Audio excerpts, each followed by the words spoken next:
Të nderuar teleshikues, mirëmëngjesi dhe mirë se vini në emisionin tuaj të përditshëm Zgjohuni me ne. Data sot shënon 26 mars dhe ne si çdo ditë tjetër do kthehemi pas në histori, art dhe kulturë.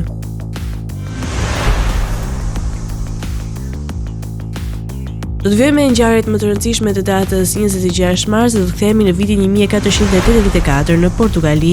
Mbreti João II I dha dritën jeshile një ekspedite të madhe detare. Ai autorizoi Bartolomeu Dias që të nisej në kërkim të një rruge të re detare për në Indi. Në një tjetër 26 mars, por në vitin 1812, qyteti I Caracasit në Venezuelë u trondit nga një tërmet shkatrimtar. Kjo katastrofë natyrore mori mijëra jetë dhe la qytetin në rënoja. Disa shekuj më vonë, në 26 mars 1934, një shpikës amerikan me emrin Donald Duckworth ndryshoi përgjithmonë mënyrën se si njerëzit shijonin çmçakëzin, duke marrë patentën për çmçakëzin me frusk, një shpikje që ende sot mbetet popullore në të gjithë botën. Në vitin 1971, historia e Azisë mori një kthes të madhe. Bangladeshi shpalli pavarësinë nga Pakistani duke ndezur luftën e pavarësisë së Bangladeshit. Më vonë, në vitin 1995, një tjetër ndryshim I madh ndodhi në Europë, Traktati Schengen. Traktati Schengen hyri në fuqi duke hequr kontrollet kufitare mes disa vendeve europiane dhe duke bërë më të lehtë lëvizjen për miliona qytetarë.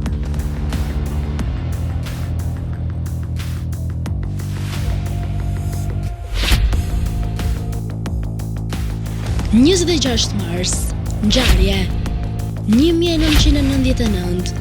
Në padalisht të Skënderajt janë masakruar 19 antar të familjes Imeraj, në mesin e të cilëve 11 femra dhe 5 fëmijë të moshës 2 deri në 16 vjeç. 2000, Vladimir Putin bëhet kryetari I Rusisë. Por 26 marsi nuk ka qenë vetëm dita e ngjarjeve të mëdha, por edhe e lindjeve të figurave të rëndësishme në histori. Në vitin 1874 erdhi në jetë poeti amerikan Robert Frost, e njohur për vargjet e tij të fuqishme dhe të tjera. Më pas, në vitin 1911 u lind Tennessee Williams, dramaturgu I madh amerikan, autori veprave si Tramvaj, quajtur Dëshirë. Në botën e kinemas, në 26 mars 1931 lindi Leonard Nimoy, aktori që do të bëhej pavdekshëm në rolin e tij si Spock në Star Trek. Muzika gjithashtu fitoi një ikonë atë ditë, pasi në vitin 1944 erdhi në jetë Diana Ross, një nga këngëtarët më të suksesshme të gjithë kohërave. Dhe në botën e teknologjisë, në vitin 1973 lindi Larry Page, nga themeluesit e Google, kompania që zhvilloi internetin. Lindje 1951. Lindi Recep Mala, heroi I kombit shqiptar. 1868, lindi Fuad I Parë, mbreti I Egjiptit. 1876, lindi Princ Viti, mbreti I Shqipërisë. 1893, lindi Palmiro Togliatti, politikan italian. 1911, lindi Tennessee Williams, dramaturg amerikan. 1913, lindi Paul Erdos, matematikan hungares. 1925, lindi Pierre Boulez, kompozitor francez. 1935, lindi Mahmoud Abbas, politikan palestinez. 1937, lindi Ahmed Kurej, politikan palestinez. 1940, lindi James Caan, aktor amerikan. 1942, lindi Erika Jong, letrare amerikane. 1944, lindi Diana Ross, këngëtare amerikane. 1968, lindi Masum Kirmizigul, këngëtar dhe aktor turk. 1982, lindi Princ Leka, pinjoll I familjes mbretërore Zogu.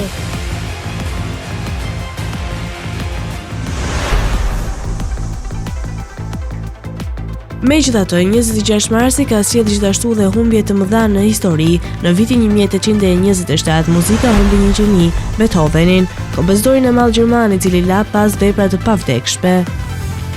Në vitin 1923, skena teatrore franceze humbi një nga aktoret më të famshme të saj, Sarah Bernhardt.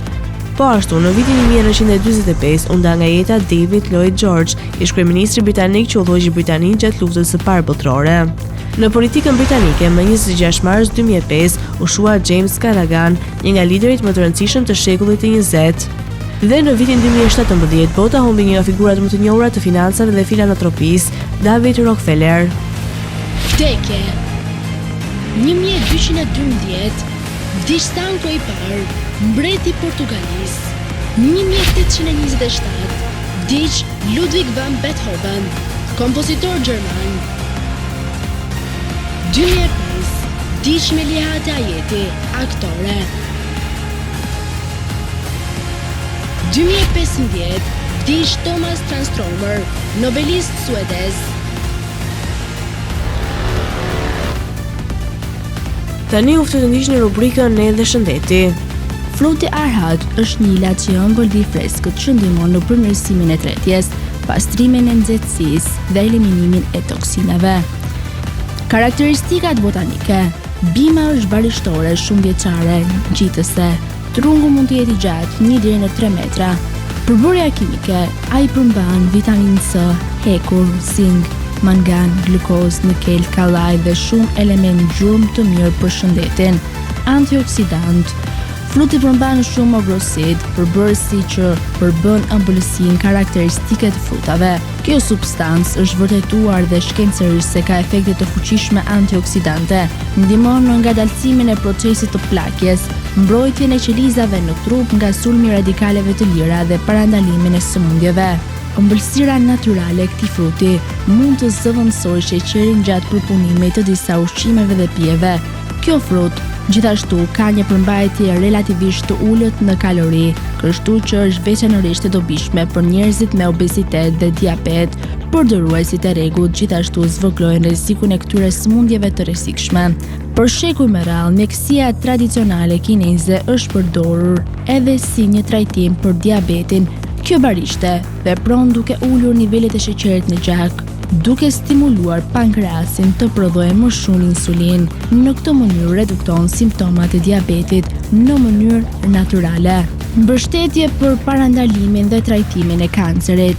Antioksidantët në frutin e arhatit kanë aftësinë të pengojnë përhapjen e tumorave duke parandaluar përhapjen e qelizave kancerogjene.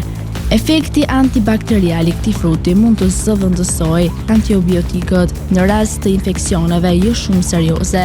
Gjatë disa studimeve mbi pacientët me prishje të dhëmbëve, studiuesit zbuluan se kjo bimë ka një aftësi të mahnitshme për të frenuar bakteret.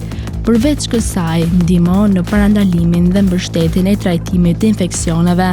Fruti arhat ka veti të ftohta për të ndihmuar në ftohjen e gjakut, për të mbështetur detoksifikimin e mëlçiv dhe për të pastruar zorët.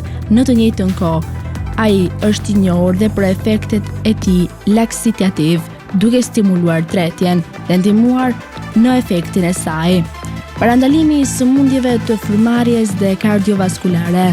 Konsumimi i lëngut ose i frutit mund të ndihmojë në parandalimin dhe mbështetjen e trajtimit të sëmundjeve të frymarrjes si kolla, bronkiti dhe laringiti.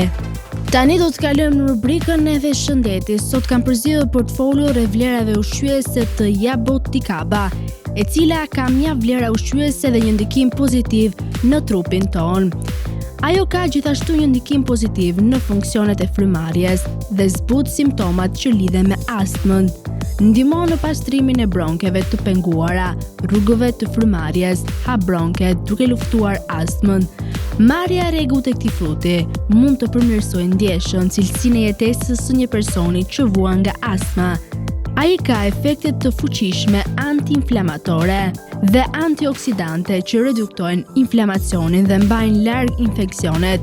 I ngarkuar me antocianin dhe lëndë ushqyese të tjera thelbësore, ndihmon për të shmangur rrezikun e sëmundjeve të ndryshme inflamatore si astma, hepatiti, artriti, sëmundjet inflamatore të zorëve e të tjerë. Shëndeti i lëkurës, një central elektrik i antioksidantëve, ekstrakti i fruteve Jaboticaba është i dobishëm në vonimin e shenjave të hershme të plakjes si njollat e errëta, Ky frut egzotik ndihmon në rinovimin dhe hidratimin e qelizave të lëkurës, mbështet sintezën e kolagjenit që ndihmon në rritjen e elasticitetit të lëkurës dhe bën atë më të butë.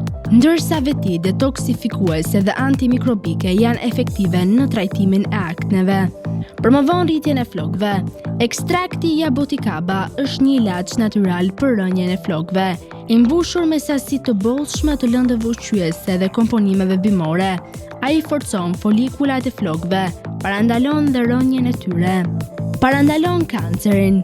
Fruti jaboticaba vlerësohet për aktivitetin e tij të fuqishëm antioksidues dhe antikancerogen. Fal dobisë së komponimeve fenolike, antocianinat dhe fitonutrientët e tjerë ndihmojnë në luftimin e radikaleve të lira, parandalojnë dëmtimin e qelizave dhe mutacionet e ADN-s, rrit shëndetin e zemrës. Duke qenë se përmban antocianin dhe polifenole, ky frut ul rrezikun e sëmundjeve kardiovaskulare. Komponimet aktive bimore të pranishme në frutat jaboticaba ndihmojnë në menaxhimin e profilit të lipideve, zvogëlojnë trigliceride dhe nivelet e kolesterolit të keq në trup dhe rrit kolesterolin e mirë. Fruti jaboticaba përmban shumë vitamina esenciale të cilat ndihmojnë dhe luftojnë diaren. Mirësia e fibrave dietike në frutat jaboticaba ndihmon në rregullimin e florës së zorëve dhe stimulon procesin e tretjes. Ai gjithashtu pengon toksinat e dëmshme nga zorët dhe parandalon dëmtimin e stomakut, forcon kockat. Jaboticaba e ngarkuar me kalcium, kalium dhe magnez është shumë e vlefshme për forcimin e kockave dhe ruajtjen e shëndetit të dhëmbëve. Këto minerale esenciale nxisin dënësinë minerale të kockave, mbështesin indin lidhës, i shmangin ato që do bëhen të brisht.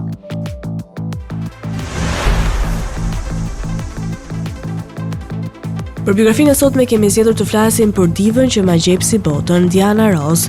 Më 26 mars 1944 në një lagje modeste të Detroit, Michigan, lini një vajzë e vogël që do të bëjë një nga ikonat më të mëdha të muzikës dhe kulturës pop. E quajtën Diana Ernestine Earl Ross, por shumë shpejt bota do ta njihte thjesht si Diana Ross, zëri që do të ma gjepste breza të tërë. Fëmijëria e saj nuk ishte e lehtë, e rritur një familje të madhe.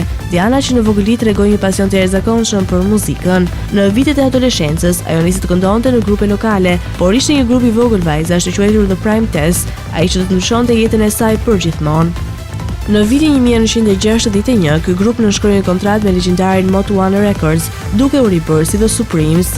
Në vitet 60, The Supremes u kthyen një fenomen, me Diana si vokalisten kryesore. Grupi prodhoi hite të njëpasjeshme. Për herë të parë, një grup afroamerikan dominonte listat muzikore dhe çante rrugën për të tjerë artistë me ngjyrë. Diana Ross, me zërin e saj të ngrohtë dhe stilin e saj të sofistikuar, u bë dhe kryesori i Motown. Në vitin 1970, Diana vendosi të largohej nga The Supremes për të nisur një karrierë solo. Ishte një hap i guximshëm, por shumë shpejt u shpërblye. Albumi i saj i parë solo solli suksesin e madh në këngën Ain't No Mountain High Enough, e cila u kthye në një hit motivues për miliona njerëz. Pas këtij suksesi, ajo nuk ndaloi më. Por Diana Ross nuk mjaftua vetëm me muzikën, ajo provoi veten edhe në kinematografi. Në vitin 1972 interpretoi rolin e këngëtares Billie Holiday. Në vitin 1972 interpretoi rolin e këngëtares Billie Holiday me filmin Lady Sings the Blues, një performancë që i solli një nominim për Oscar. Më pas vazhdoi karrierën e saj filmike me filma të tjerë. Gjatë viteve, Ross vazhdoi të dominojë skenën, duke mbetur gjithmonë në qendër të vëmendjes me performancat e saj madhështore dhe stilin unik. Në vitin 2012, ajo nderua me çmimin e nderit nga presidenti i Shteteve të Bashkuara të Amerikës, ndërsa në vitin 2017 u shpall me çmimin e arritjeve të përjetshme nga American Music Awards. Sot Diana Ross mbetet një nga artistët më të mëdha të historisë së muzikës. Ajo është një simbol force, elegance dhe suksesi, duke frymzuar breza të tërë artistësh. Ndërkohë kemi përgatitur për ju biografinë e Elsa Lilës, e cila është një këngëtare e muzikës së lehtë shqiptare. Ajo ka lindur më 15 qershor të vitit 1981 në Tiranë. Elsa kultivon muzikën shqipe dhe italiane me element arbëresh. Në festivalin e Sanremos të 2003 debutoi për herë të parë në festivalin e këngës italiane. Ajo ka lindur në Tiranë. Babai i saj ishte një këngëtar i shkorit të shtetit shqiptar, ndërsa nëna e saj ishte violiniste, kështu që të dy prindërit e saj e rritën afër muzikës dhe teatrit, duke i dhënë dashuri të madhe për artet. Elsa kishte treguar talentet e saj të këndimit dhe aktrimit, që kur ishte fëmijë në emisione televizive shtetërore shqiptare dhe fitoi konkursin kombëtar të këngëve shqiptare 2 vite me radhë, ndërsa ishte në vitet e adoleshencës. Ajo është gjithashtu e njohur për origjinën e rolit të Satin në versionin shqiptar të muzikës Moulin Rouge. Çmime. Në vitin 1996, në moshën 15 vjeçare, Elsa fitoi konkursin kombëtar të këngëve shqiptare dhe fitoi çmimin publik shqiptar nëpërmjet televotimit. Në vitin 1997, ajo përsëriti veten dhe fitoi konkursin kombëtar të këngëve shqiptare. Në vitin 1998, ajo u pa nga e gjithë Europa, ku fitoi në Shqipëri konkursin ndërkombëtar të këngës Varna në Bullgari, ku morën pjesë 14 vende të tjera. Në të njëjtin vit, ajo përfaqësoi vendin e saj në Lisboa, Expo 98, duke mbajtur një koncert. Në vitin 1999, në moshën 18 vjeçare, Lila Uzjoll, këngëtarja shqiptare e shekullit. Në të njëjtën vit, ajo fitoi konkursin e parë të Kënga Magjike. Në vitin 2001, ajo u ndërua me ambasadoren e muzikës shqiptare në botë nga Recep Mejdani, presidenti i Republikës së Shqipërisë. Në vitin 2007, mori pjesë në garën e 57 të këngës në Sanremo me këngën Il senso della vita, që i paraprin albumit që erdhi në pranverë. Në dhjetor të vitit 2008, ajo ishte e ftuara e festivalit të 47 të këngës në Tiranë dhe këndoi një këngë me këngëtarin e njohur italian Enrico Ruggeri, e cila u bë kolona zanore e filmit të regjisorit Gjergj Zuvani.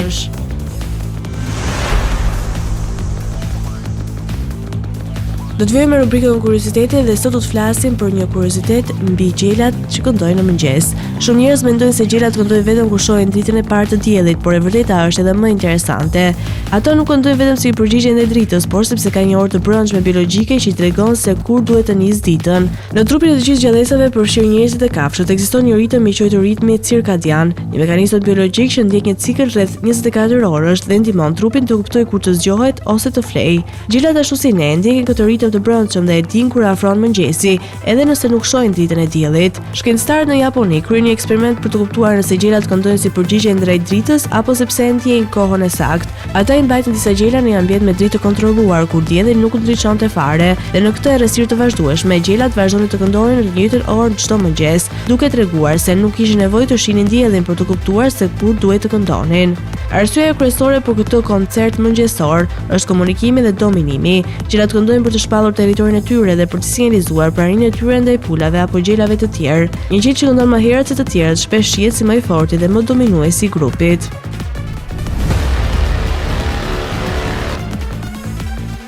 Tani u ftoj të ndiqni parashikimin e motit për territorin shqiptar.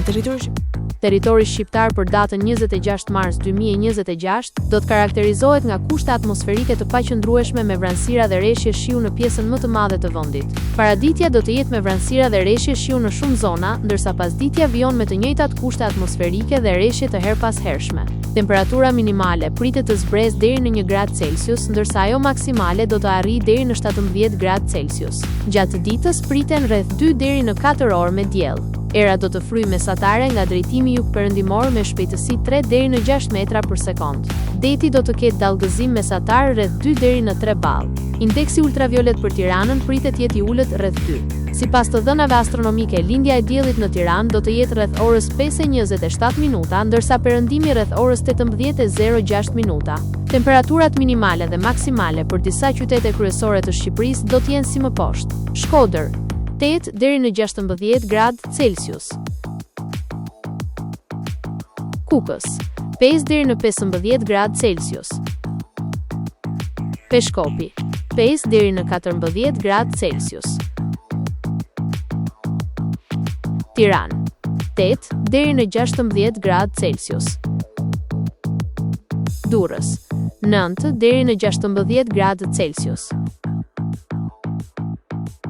Kavaj 8 deri në 16 gradë Celsius.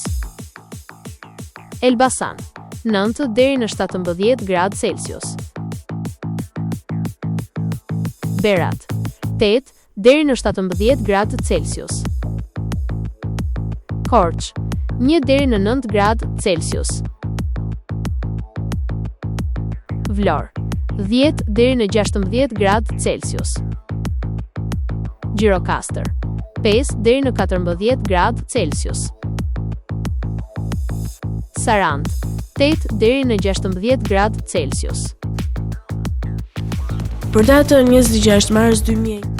Territori i Kosovës për datën 26 mars 2026 do të karakterizohet nga mot i paqëndrueshëm me reshje shiu në të gjithë territorit. Paraditja dhe pasditja do të jenë me reshje shiu pothuajse në të gjitha zonat. Temperatura minimale pritet të zbresë deri në 2 gradë Celsius, ndërsa ajo maksimale do të arrijë deri në 16 gradë Celsius. Era do të fryjë mesatare nga drejtimi jugperëndimor me shpejtësi 3 deri në 6 metra për sekond. Indeksi ultraviolet për Prishtinën pritet të jetë i ulët rreth 2. Sipas të dhënave astronomike, lindja e diellit në Prishtinë do të jetë rreth orës 5:21 minuta, ndërsa perëndimi rreth orës 18:01 minuta. Temperaturat minimale dhe maksimale për disa qytete kryesore të Kosovës do të jenë si më poshtë: Mitrovica 4 deri në 15 gradë Celsius. Podujev 2 deri në 14 gradë Celsius. Skënderaj 3 deri në 15 gradë Celsius. Pej 3 deri në 13 gradë Celsius. Prishtinë 3 deri në 15 gradë Celsius. Gjakov 4 deri në 16 gradë Celsius.